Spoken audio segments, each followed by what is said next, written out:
মার্কিন প্রেসিডেন্ট ট্রাম্পের সঙ্গে সাক্ষাৎ করতে গত শুক্রবার আমেরিকায় পা রাখেন রুশ প্রেসিডেন্ট ভ্লাদিমির পুতিন। ইউক্রেন যুদ্ধ বন্ধে ট্রাম্পের সঙ্গে আলোচনায় বসেন তিনি। এই সফর নিয়ে এখনো চলছে নানা বিশ্লেষণ। এবার জানা গেল নতুন এক তথ্য, আলাস্কায় যেই কয়েক ঘন্টা ছিলেন পুতিন, সেই সময়টুকুর জন্য নাকি নিয়ে যাওয়া হয়েছিল তার ভ্রাম্যমাণ টয়লেট।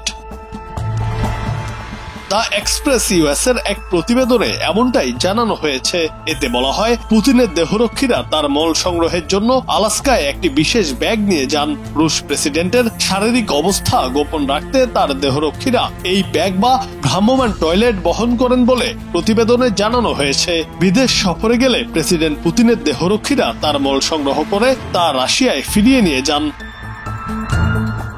মার্কিন সংবাদ মাধ্যমও জানিয়েছে, বিদেশ সফরে পুতিনের দেহরক্ষীরা তার মল সংগ্রহ করেন এবং তা রাশিয়ায় ফিরিয়ে নিয়ে যান। আলাস্কা বৈঠকে পুতিনকে ঘিরে ছিল কড়া নিরাপত্তা, তাকে ঘিরে ছিলেন দেহরক্ষীরা। রুশ তথ্য ফাঁস রোধে নেওয়া হয়েছিল একাধিক পদক্ষেপ।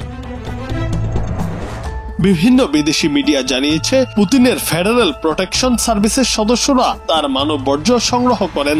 বিশেষ ব্যাগে তা রাখা হয় এবং নির্দিষ্ট ব্রিফকেসে বহন করা হয়। এই ব্যবস্থা বহু বছর ধরেই চালু রয়েছে। 2017 সালে ফ্রান্স সফরের সময়ও এমন হয়েছিল। এছাড়া ভিয়েনা সফরের সময়ও পুতিন একটি পোর্টেবল টয়লেট ব্যবহার করেছিলেন বলে জানা গেছে।